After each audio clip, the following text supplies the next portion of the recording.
The topic is the Duke University Lifestyle Medicine Clinic. And of course, we have the director of the Duke University Lifestyle Medicine Clinic, Dr. EWestman. And of course, Dr. Westman, let's pick up where we left off during the end of the first segment by having you to, again, join us in reference to some of the things that you were talking about. Well, the number 1 and 2 causes of death in the United States are cigarette smoking and weight, obesity. So I just happen to have the research at Duke that addresses smoking and obesity. So we decided to build a clinic based on treating the smoking and obesity at Duke. And we call it the Lifestyle Medicine Clinic because there's a national organization called Lifestyle Medicine. There's a textbook. You can go get it. It's about this thick. But you know, really all we're doing is helping people to change their lifestyle. We use medicines, but we're actually finding that we don't need medicines so much if people really change their lifestyle. Let me give you an example. We had a patient just recently who was on 200 units of insulin for type 2 diabetes. And she's overweight. In fact, she would meet the criteria for obese. And just by changing what was going in her mouth, we're able to get her off half of the insulin immediately. Immediately, the first day. In fact, you have to be careful because if you don't reduce the insulin, she might go low on the insulin. So should someone think they want to do this on their own, they need to do it if they're taking insulin with someone who knows about some controlled conditions. That's right, medical supervision. But even then, doctors who know about this. So that's where the American Society of Bariatric Physicians can help, because I help train people at their meetings in different approaches, and this is one of them. You know, we also use medicines, appetite suppressants, things like that. But the power of lifestyle. So my dream is to influence medical care such that doctors talk about the food, talk about the food that goes in the mouth. And this is nothing new. Hippocrates said that food was medicine. Now, they didn't have pills then, but if doctors could just ask not only the food, but the drinks, what goes in the mouth, this is just so powerful. The changes that I've seen, I wouldn't have believed them before I went through the studies. But you find that it's difficult for physicians when they treat their patients to actually inquire as to, an individual comes in to be treated, overweight and whatever.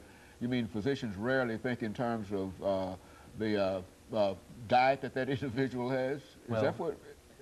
Of course, everyone's different, and those doctors who are really interested in prevention have always done this. But there are a lot of doctors who will go to medication first. And they're even kind of in the point where I don't know that my patient will be able to do any kind of diet change. You know, in the past, they never have, and now in the future, I don't think they will. So they don't even give it a chance. And that's just not right. I mean, a patient needs to know that by using maximal lifestyle change, and really this is just diet, up front you don't need a whole lot of exercise, that big changes can occur in diabetes. Let me give you an example of what we use in our clinic. This is a 12-ounce Coke or soda. It could be Pepsi, it could be Dr. Pepper. And we use this because I asked the patients, how many packets of sugar do you think are in that 12-ounce Coke? Would you venture a guess? 5. 5. Well, there's 1, 2, 3, 4. 5 was a good guess. I think I would have said 2. 6, 7, 8, 9, 10. How could 5 be a good guess if there's 10, actually 10 in there? Some people don't think there's sugar in there at all. Okay, so that's, for a diabetic, this goes in the mouth and raises the blood sugar immediately. So we had one patient in our clinic who came off 80 units of insulin in 3 days because the insulin was treating, it wasn't Coke, it was sweet tea, which is probably an issue down here as well.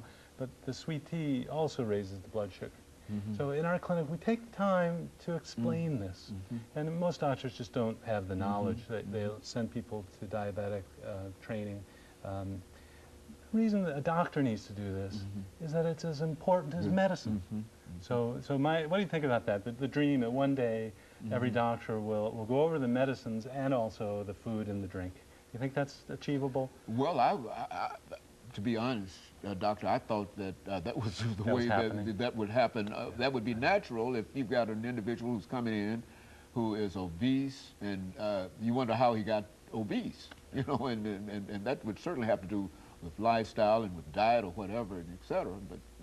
But if you have to convince physicians to do that, I can certainly see the importance of doing so, because it's much more important to do it that way than to spend all of the money on some of these drugs and medicine and et cetera. And so, yes, I would. That's very expensive today. You know, we have people on 4 or 5 different diabetes medicines, and just by changing, in some cases, the drinks, we're able to reduce or eliminate the medicine. So it's really exciting as a doctor. It is. It's unfortunate people get in this predicament, but with this knowledge, I go to work every day just really happy, and I go home happier. So, but you find that your fellow physicians are having a difficult problem accepting that as a point of view. Well, the doctors are listening through the patients. So, you know, in my own area, there's been a change, but it's not common knowledge. And you know, most cardiologists think about the drugs first. Most endocrinologists think about insulin and the diabetes medicines first, without full, you know. Also, what we're doing is we're addressing carbohydrate intake. I'll get into that a little bit the next time. Very good. And of course, this is what we wanted you to give us, Doctor, about this lifestyle medicine clinic at Duke University, because I think it's very, very important. And I think we feel encouraged by the fact that we do believe that a large number of physicians are by now coming around to a point of view in reference to the importance of diet. All you have to do is to listen to many of the commercial radio stations, television stations, when people talk about fruit, vegetables, and et cetera, and to understand that there is a close connection.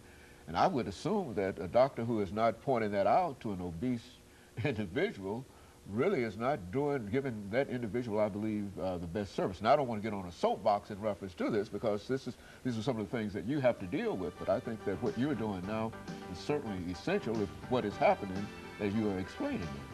Thank you. Yeah, well, I think that it's very important. And of course, we'll be back with our audience following this very, very short commercial break.